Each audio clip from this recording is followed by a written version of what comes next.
పితా పుత్ర పవిత్రాత్మ నామమున ఆమేన్. మన రక్షకుడైన యేసుక్రీస్తు నామమున మీ అందరికీ శుభములు. క్రీస్తు స్వరం వీక్షకులకు స్వాగతం. యేసు ప్రభు మిమ్ములను మీ కుటుంబాలను చల్లగా దీవించునుగాక. ప్రియ సహోదరి, ప్రియ సహోదరుడా, ఈరోజు తల్లిశ్రీ సభ తపస్సు కాలం 3వ ఆదివారాన్ని కొనియాడుచున్నది.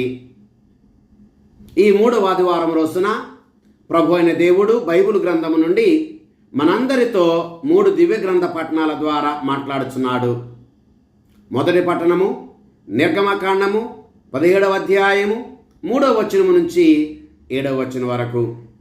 రెండవ పట్టణము రోమిలకు రాసిన లేఖ 5వ అధ్యాయము 1వ వచనము నుంచి 2వ వచనం వరకు మరియు 5వ వచనము నుంచి 8వ వచనం వరకు. స్వార్థ పట్టణము యోహాను స్వార్థ 4వ అధ్యాయము 5వ వచనము నుంచి 42వ వచనం వరకు. ప్రియ సహోదరి, ప్రియ సహోదరుడా, ఈరోజు మనం బైబిల్ గ్రంథాన్ని ఆధారం చేసుకుని మన పాపపు కడవలను విడిచిపెట్టడం గూర్చి కాసేపు ధ్యానం చేద్దాం. ప్రియ సహోదరి, ప్రియ సహోదరుడా, యోహాను సువార్త 4వ అధ్యాయం 28వ వచనములో సమరయ స్త్రీ తన కడవను అక్కడే విడిచిపెట్టేసింది. సమరయ స్త్రీ ఏ విధముగా అయితే తన కడవను అక్కడే వదిలిపెట్టేసిందో, ఈ తపస్సు కాలంలో మనమందరం, ప్రతి విశ్వాసి, ప్రతి భక్తుడు, ప్రతి క్రైస్తవుడు తాను మోసుకుని వెళుతూ ఉన్నటువంటి పాపపు కడవలను యేసు ప్రభు పాదాల వద్ద విడిచిపెట్టేయాలి. సమరయ స్త్రీ మధ్యాహ్నం వేళ యాకోబు బావి దగ్గరికి నీటిని చేదుకుని వెళ్ళటానికి తన కడవను తీసుకుని వచ్చింది. ఈ సమరయ స్త్రీ తీసుకుని వచ్చినటువంటి ఈ కడవ తన పాత జీవితానికి చిహ్నం. ఈ సమరయ స్త్రీ తీసుకుని వచ్చినటువంటి ఈ కడవ తన పాపపు జీవితానికి చిహ్నం.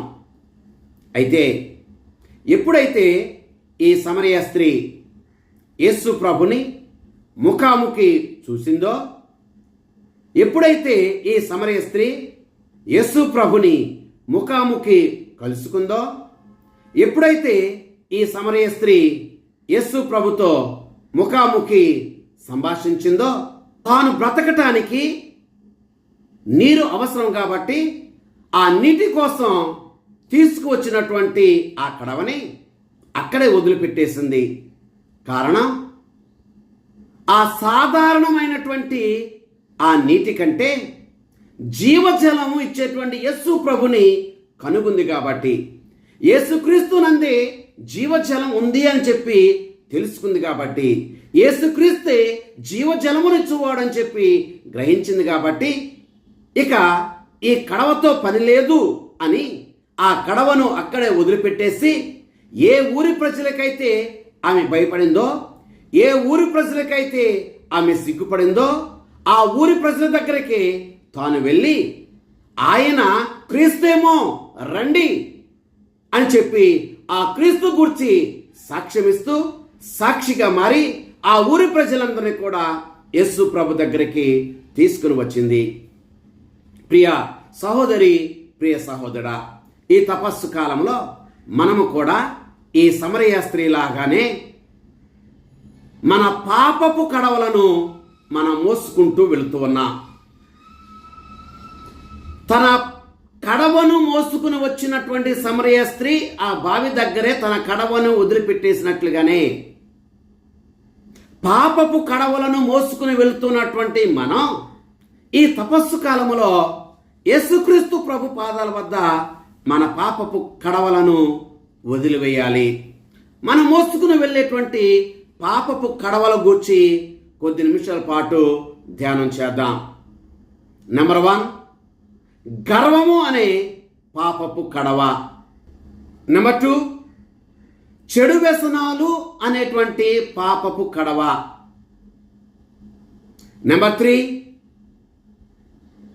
గొడవలు అనేటువంటి పాపపు కడవ.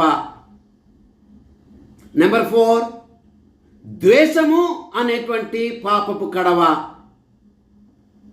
నెంబర్ 5, క్షమించలేని గుణము అనేటువంటి పాపపు కడవ. నెంబర్ 6, స్వార్థం అనేటువంటి పాపపు కడవ. నెంబర్ 7, అవిధేయత అనేటువంటి పాపపు కడవ. నెంబర్ 8, మనము దాచిపెట్టుకునేటువంటి పాపపు కడవ. నెంబర్ 9, లెక్కలేని తనము అనేటువంటి పాపపు కడవ. ఈ పాపపు కడవలను మనం మోసుకుని వెళ్తూ ఉన్నాం. అయితే ఈ తపస్సు కాలంలో సమరయ స్త్రీలాగానే యేసు ప్రభు పాదాల వద్ద ఈ పాపపు కడవలను మనం వదిలిపెట్టేయాలి.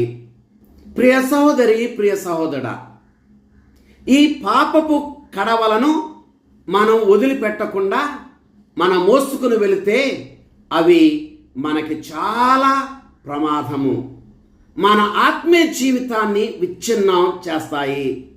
ఉదాహరణకు, బగబగ మండేటువంటి నిప్పు కణికను మన చేత్తో పట్టుకుని ఆ నిప్పు కణికను ఎవరో ఒకరి మీద విసరటానికి మనం ప్రయత్నం చేస్తే ఆ నిప్పు కణిక ఎవరికో ఒకరికి హాని చేసే ముందు అది మనకే హాని చేస్తుంది, మన చేతులు కాలిపోతాయి.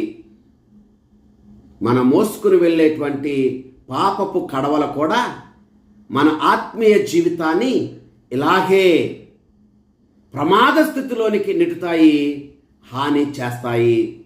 ప్రియ సహోదరి, ప్రియ సహోదరుడా, మనం మోసుకుని వెళ్తున్నటువంటి పాపపు కడవలు ఏదో కొంత సమయం మనకి ఆనందాన్ని వచ్చేమో,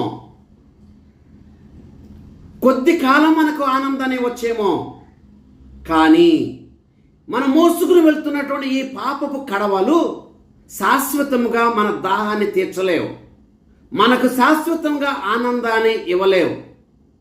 ఉదాహరణకు, మనకి దాహం వేస్తుంది అని అనుకుందాం. ఆ దాహాన్ని తీర్చుకోవటానికి మనం ఉప్పు నీరు త్రాగితే మనము త్రాగినటువంటి ఉప్పు నీరు ఎన్నడూ కూడా మన దాహాన్ని తీర్చలేదు. దానికి బదులు మనకి ఇంకా ఎక్కువ దాహం వేస్తుంది. బైబిల్ గ్రంథము నుండి తమ పాపపు కడవలను విడిచిపెట్టి వేసినటువంటి వ్యక్తుల గురించి ఇప్పుడు మనం ధ్యానం చేద్దాం. నెంబర్ 1, జక్కయ్య. లూకాసు వార్త 19వ అధ్యాయము 8వ వచనము. జక్కయ్య యేసు ప్రభుని కలుసుకున్న తర్వాత అత్యాశ అనేటువంటి పాపపు కడవను వదిలివేశాడు. దోచుకోవటం అనేటువంటి పాపపు కడవను జక్కయ్య వదిలివేశాడు. నెంబర్ 2, పేతురు, మిగిలినటువంటి శిష్యులు. మత్తయి సువార్త 4వ అధ్యాయము 20వ వచనము. ఒకసారి యేసుక్రీస్తు ప్రభు ఈ అపోస్తులను పిలిచిన తర్వాత వారు తమ తల్లిదండ్రులను, పడవలను, వలలను అక్కడే వదిలివేసి యేసు ప్రభుని వెంబడించారు. నెంబర్ 3, మగ్దల మరియ విషయంలో యేసుక్రీస్తు ప్రభువు అద్భుతం చేసిన తర్వాత మగ్దల మరియ తన పాపపు జీవితాన్ని అక్కడే వదిలివేసింది. నెంబర్ 4, పునీత పౌలు గారు.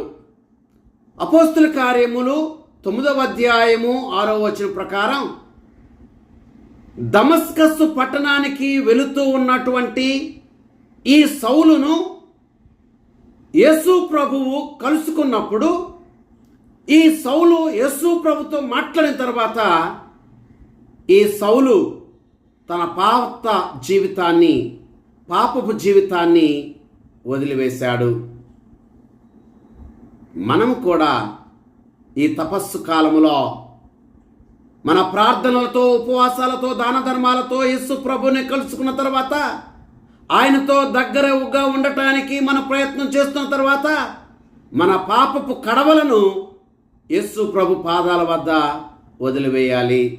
ప్రియ సహోదరి, ప్రియ సహోదరా, ఒక వ్యక్తి ఎప్పుడు కూడా పరిశుభ్రమైనటువంటి నీరునే త్రాగటానికి ప్రయత్నం చేసేవాడు. కానీ ఆ పరిశుభ్రమైనటువంటి నీరుని తీసుకొచ్చి మురుకుగా ఉన్నటువంటి గ్లాసులో పోసేవాడు. ఆ నీరు ఎంత పరిశుభ్రంగా ఉన్నా ఆ గ్లాసు మురికి గ్లాసు కాబట్టి ఆ మురికి గ్లాసులో వేసినటువంటి ఆ పరిశుభ్రమైన నీరు కూడా మురికిగానే మారేది. మన హృదయం కూడా ఈ గ్లాసు లాంటిదే. ఈ హృదయములో మనము మన పాపపు కడవలను పెట్టుకున్నట్లయితే మనం చేసే కార్యాలన్నీ కూడా మురుకుగానే ఉంటాయి. కనుక మన యొక్క పాపపు కడవలను ప్రభు దగ్గర వదిలివేసి మన హృదయాన్ని ఈ తపస్సు కాలములో పవిత్రపరచుకుందాం. అందుచేత మనం మోసుకుని వెళ్తున్నటువంటి పాపపు కడవలను ఈ తపస్సు కాలములో యేసు ప్రభు పాదాల వద్ద విడిచిపెడదాం. ప్రియ సహోదరి, ప్రియ సహోదరా, ఒక వ్యక్తి తన సొంత ఊరికి తన నెత్తి మీద బరువైన ఒక బ్యాగును మోసుకుని వెళ్తూ ఉన్నాడు. అదే దారి గుండా ఒక వ్యక్తి ఎడ్ల బండిని తోలుకుని వెళ్తున్నాడు.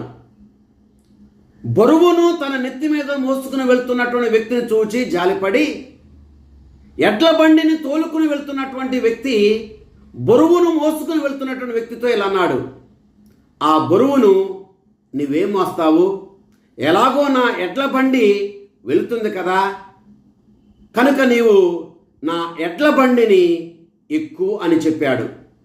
ఈ వ్యక్తి ఎడ్ల బండిని ఎక్కాడు.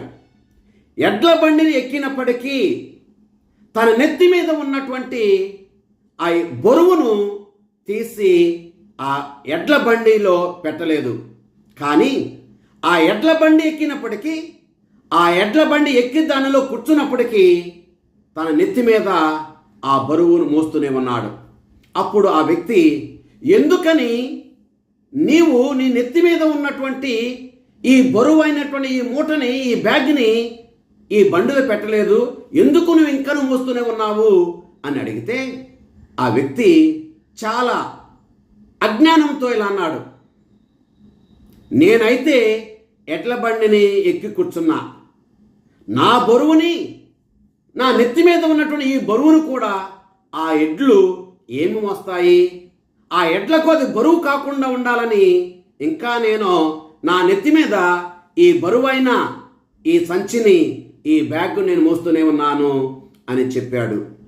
ప్రియ సహోదరి, ప్రియ సహోదరా, మనం కూడా చాలాసార్లు ఈ అజ్ఞానంతో ఉన్నటువంటి వ్యక్తిలాగానే వ్యవహరిస్తూ ఉంటాం. మన పాపపు కడవలను మనం మోసుకుని వెళ్తూనే ఉంటాం.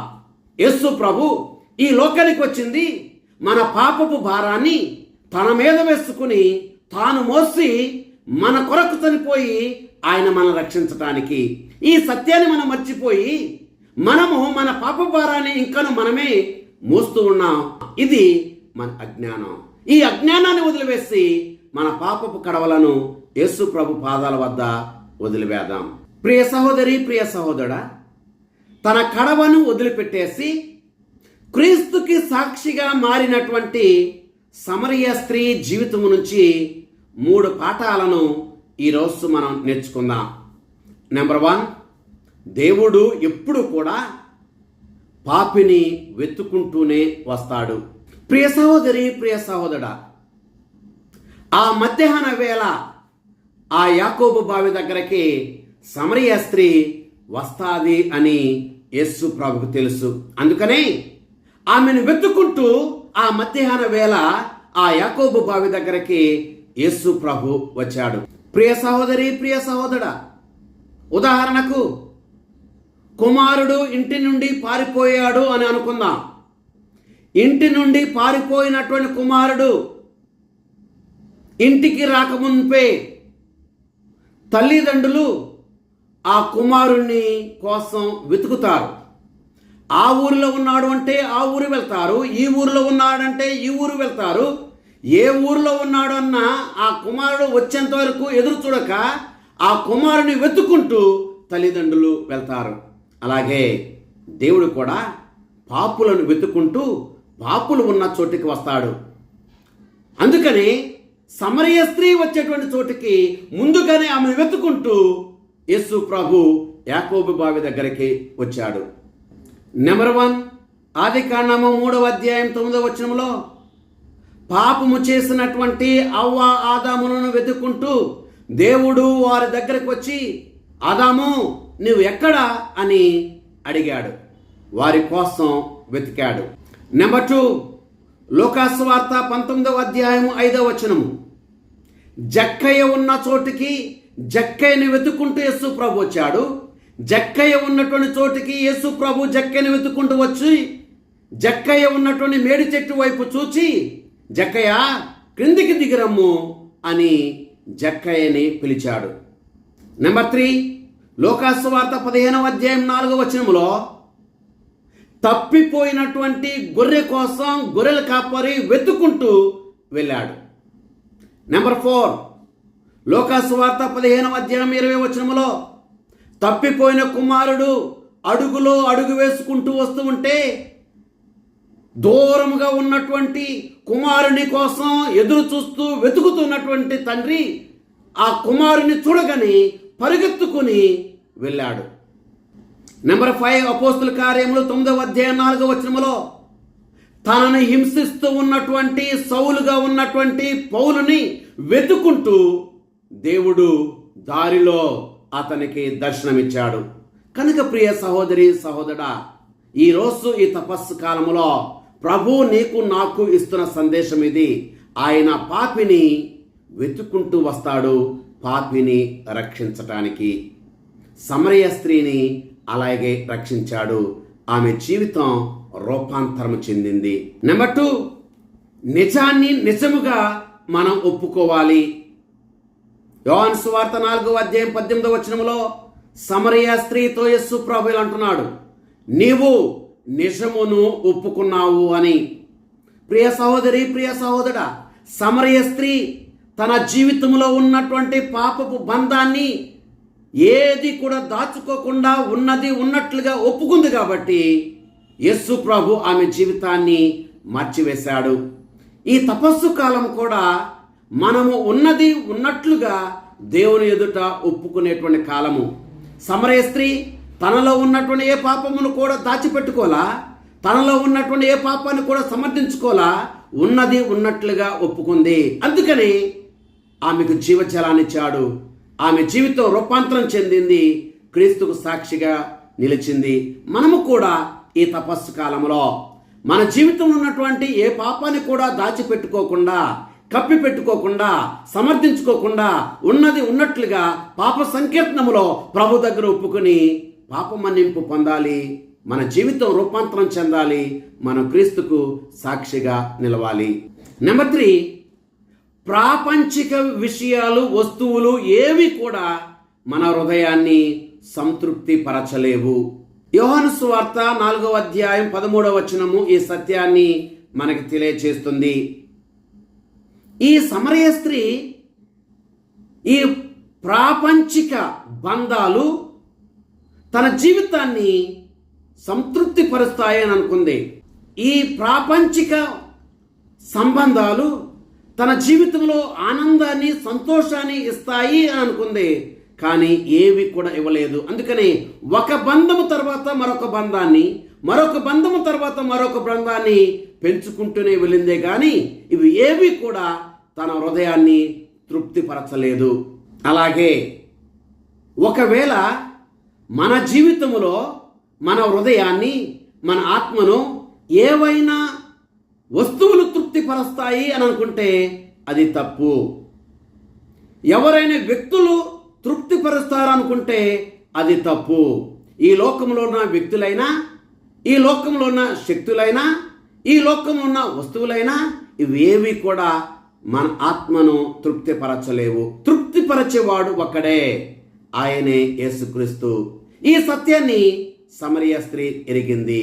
మనము కూడా ఈ సత్యాన్ని ఈ తపస్సు కాలములో ఎరిగి మన కడవలను యేసు ప్రభు పాదాల వద్ద వదిలివేసి రూపాంతరము చెందిన జీవితాలతో క్రీస్తుకు సాక్షులుగా జీవిద్దాం.